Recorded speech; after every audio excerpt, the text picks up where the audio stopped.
to tackle the three types of linked list.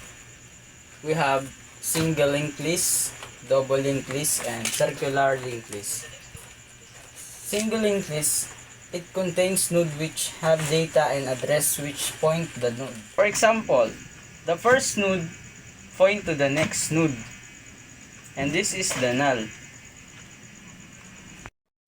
And the double linked list, here each the node contains data parts and two address, one for the previous node and one for the next node.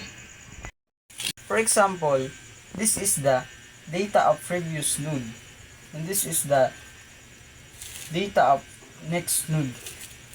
The circular linked list. In a circular linked list, the nodes of the list hold of the first node, forming a circular chain. For example,